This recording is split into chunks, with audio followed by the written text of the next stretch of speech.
Hello বন্ধুরা, আজকে আমি আপনাদের সাথে এমন একটা অ্যানিমে সিরিজ নিয়ে আলোচনা করব যেটা দেখলে আপনি অ্যানিমের পাগল হয়ে যাবেন। জানি অনেকেই ভাবেন অ্যানিমে মানে শুধু কার্টুন, কিন্তু বিশ্বাস করুন এই সিরিজটা আপনার মন ছুঁয়ে যাবে। এটা একটা রোম্যান্টিক এবং হার্ট ওয়ার্মিং গল্প যেখানে আছে পিওর লাভ, কেয়ার আর ইমোশনস। তো চলুন শুরু করা যাক। বৃষ্টির দিন বাড়ি যাওয়ার সময় ফুজিমিয়া দেখে যে মাহিরু পার্কের দোলনায় কোনো ছাতা ছাড়াই বসে আছে। সে থেমে ভাবে যে সে এভাবে একা কেন বসে আছে। তারপর সে তার কাছে যায় এবং তাকে নিজের আমব্রেলা অফার করে। মাহিরু বলে যে এর কোনো দরকার নেই, কিন্তু ফুজিমিয়া বলে যে সে এভাবে অসুস্থ হয়ে যাবে এবং জোর করে তাকে আমব্রেলা দিয়ে যায়। মাহিরু তাকে ধন্যবাদ বলার আগেই সে সেখান থেকে চলে যায়। পরের দিন স্কুলে ফুজিমিয়া তার সর্দি কাশির কারণে কষ্ট পাচ্ছে এবং তার বন্ধু ইৎসুকি অবাক হয় যে সে কিভাবে অসুস্থ হয়ে গেল। ফুজিমিয়া তাকে বলে যে গতকাল সে বৃষ্টিতে ভিজে গিয়েছিল কারণ সে তার আমব্রেলা অন্য কাউকে দিয়ে দিয়েছিল। তারপর সে মাহিরুকে হলওয়েতে কিছু মেয়ের সাথে কথা বলতে দেখে এবং কিছু ছেলে কমেন্ট করে যে সে একজন এঞ্জেলের মতো। তারপর ফুজিমিয়া বলে যে মাহিরু দেখতে সুন্দর হওয়ার সাথে সাথে পড়াশোনা এবং স্পোর্টসেও অনেক ভালো। এই কারণে তাকে ছাড়া তার ক্লাসের সব ছেলেরা তাকে ডেট করতে চায়, তাই স্কুলে সবাই তাকে এঞ্জেল বলে ডাকে। সে তার হাঁচি আটকানোর জন্য মুখ ঢেকে রাখে। তখন ইৎসুকি দোলে যে যদি তার একজন গার্লফ্রেন্ড থাকতো তাহলে তার লাইফটা অনেক সহজ হয়ে যেত, যদিও সেই কথাটা ইগনোর করে।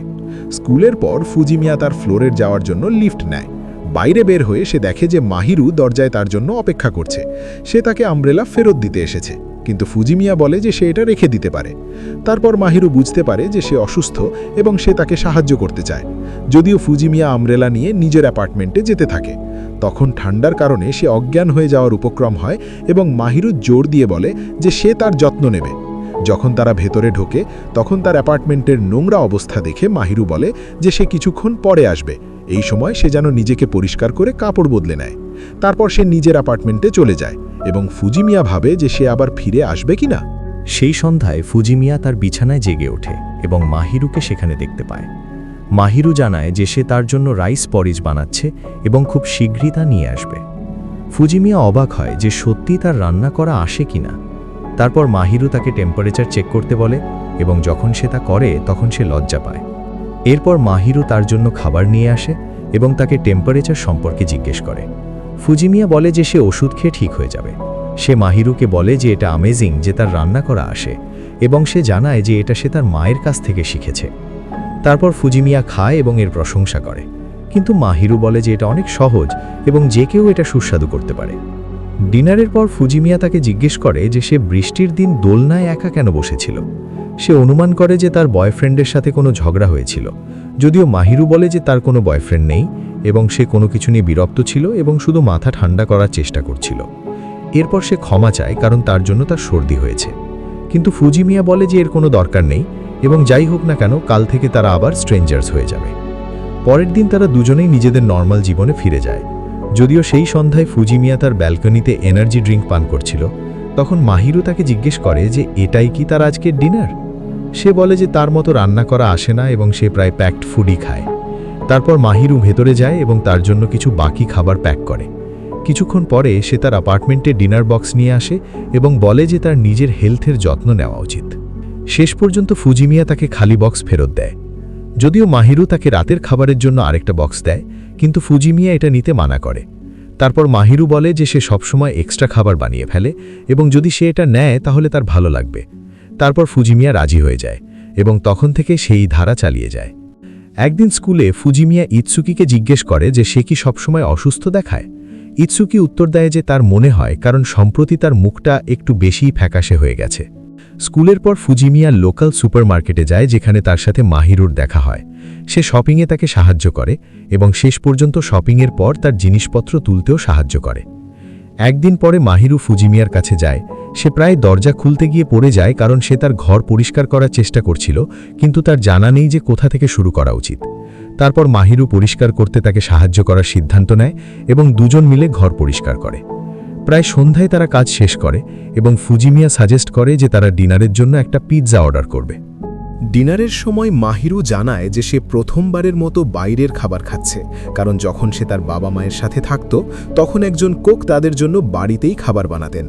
এতে ফুজিমিয়া অনুমান করে যে সে খুব ধনী হবে এবং মাহিরু এটা কনফার্ম করে। তারপর দুজন পিজার মজা নেয় এবং মাহিরুর স্কুল পার্সোনালিটি নিয়ে একে অপরের সাথে মনের কথা শেয়ার করে। মাহিরু যাওয়ার আগে ফুজিমিয়া জিজ্ঞেস করে যে প্রতিদিন সে কেন তার খাবার তার সাথে শেয়ার করে। সে উত্তর দেয় যে এটা তার নিজের স্যাটিসফ্যাকশনের জন্য। এর সাথে দুজনের মধ্যে একটা আনইউজুয়াল রিলেশনশিপের শুরু হয়। পরের দিন সন্ধ্যার দিকে ফুজিমিয়া মাহিরুকে পার্কে দেখে এবং তাকে জিজ্ঞেস করে যে সে সেখানে কি করছে। তারপর সে লক্ষ্য করে যে তার শরীরে পশুর লোম আছে। মাহিরু তখন জানায় যে সে গাছে বসে থাকা একটা বিড়ালকে বাঁচানোর চেষ্টা করছিল এবং তার পায়ে মোচকে দেছে। তারপর ফুজিমিয়া তার চিকিৎসার জন্য কিছু মেডিকেল সাপ্লাইজ নিয়ে আসে। এরপর সে মাহিরুর পায়ে মলম লাগিয়ে ব্যান্ডেজ করে এবং তাকে নিজের সোয়েটার দেয়। যেহেতু সে নিজে থেকে হাঁটতে পারছে না, তাই সে তাকে নিজের পিঠে ক্যারি করে বাড়িতে নিয়ে যায়। মাহিরু তাকে সাহায্যের জন্য ধন্যবাদ জানায়। পরের দিন স্কুলে ইৎসুকি ফুজিমিয়াকে বলে যে সে কেন জিম ক্লাসে শর্টস পরে এসেছে। সে অজুহাত দেখিয়ে বলে যে সে প্যান্ট পরতে ভুলে গেছে। তারা তারপর ইউটাকে দেখে, যার পিছনে মেয়েরা পাগল হয়ে আছে, কিন্তু ফুজিমিয়ার এতে কোনো ইন্টারেস্ট নেই। সেই সন্ধ্যায় মাহিরু ফুজিমিয়াকে তার সোয়েটার ফেরত দেয় এবং ধন্যবাদ হিসেবে তাকে একটা স্পেশাল ফুড বক্সও দেয়। ফুজিমিয়া বক্স দেখে খুব খুশি হয়ে যায়, কারণ এটা তার ফেভারিট খাবার। মাহিরু তাকে খাওয়ার আগে গরম করতে বলে এবং ফুজিমিয়া বলে যে কোনোদিন যদি সে এটা ফ্রেশ খেতে পায় তাহলে কতই না ভালো হবে। তারপর মাহিরু এটা নিয়ে ভাবে এবং বলে যে যদি সে খাবারের অর্ধেক খরচ দিতে রাজি থাকে তাহলে সে তার বাড়িতেই ফ্রেশ খাবার বানাতে পারে। ফুজিমিয়া এতে রাজি হয়ে যায়। মাহিরু ফুজিমিয়ার সাথে সেফ ফিল করে, কারণ সে ভাবে যে সে তার টাইপের মেয়ে নয়। যদিও ফুজিমিয়া তাকে জিজ্ঞেস করে যে সে এমন কেন ভাবে। মাহিরু যুক্তি দেয় যে সে কখনো তার সাথে থাকার জন্য কোনো আগ্রহ দেখায়নি। পরের দিন মাহিরু ফুজিমিয়ার অ্যাপার্টমেন্টে রান্না করতে যায় এবং তার কিচেন ইকুইপমেন্টস দেখে অবাক হয় যে ফুজিমিয়া এগুলো কখনো ইউজ করেনি। তারপর সে রান্না করতে শুরু করে এবং শেষ পর্যন্ত একটা ডিলিশিয়াস খাবার রান্না করে। এরপর দুজন একসাথে ডিনার এনজয় করে এবং ফুজিমিয়া খাবারের প্রশংসা করে।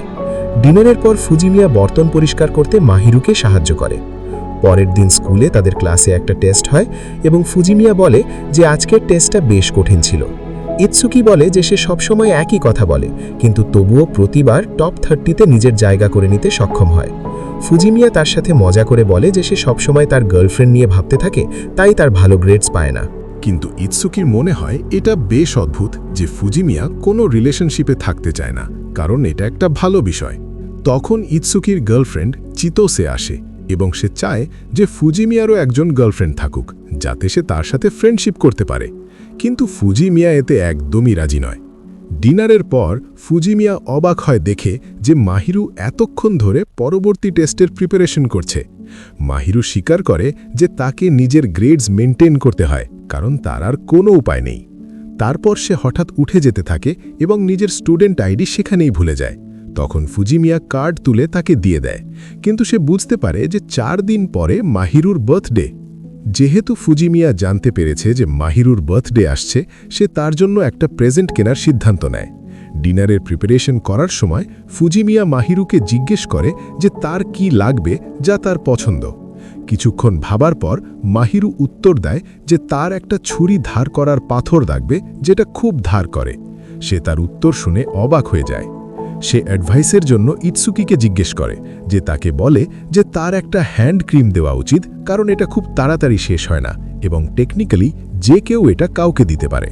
কিন্তু ফুজিমিয়া এই কথাটা গোপন রাখে যে সে এটা মাহিরুর জন্য কিনছে এবং এই কারণে কেউ তাকে সিরিয়াস সাজেশন দিতে পারে না। স্কুলের পর চিতোসে এটা জানতে পারে এবং সে তাকে একটা ক্যান্ডি, হ্যান্ডকারচিফ অথবা একটা ছোট হ্যান্ডব্যাগের সাজেশন দেয়। আরও কিছু সাজেশনের পর সে শেষ পর্যন্ত তাকে একটা স্টাফড টয় কিনতে বলে। ফুজিমিয়া স্টাফড টয় কিনতে খুব আনকমফোর্টেবল ফিল করে এবং চিতোসেকে রিকোয়েস্ট করে যে সে তার সাহায্য করুক। চিতোসে শুধুমাত্র এই শর্তে রাজি হয় যে সে তাকে খাওয়ার জন্য কিছু মিষ্টি কিনে দেবে। বার্থডের দিন মাহিরু ফুজিমিয়ার অ্যাপার্টমেন্টে সোফাতে কিছু পড়তে ব্যস্ত। তখন ফুজিমিয়া তার কাছে যায় এবং তাকে একটা ব্যাগ দেয়। সে তাকে জানায় যে সে তার জন্য বার্থডে প্রেজেন্ট এনেছে, যা ধন্যবাদ দেওয়ার একটা উপায়ও, কারণ সে তার জন্য অনেক কিছু করে। তারপর মাহিরু ব্যাগ খোলে এবং তার একটা হ্যান্ড ক্রিম পায়।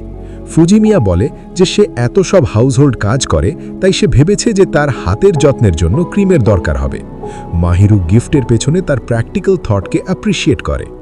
যদিও মাহিরু বুঝতে পারে যে ব্যাগে আরও কিছু আছে।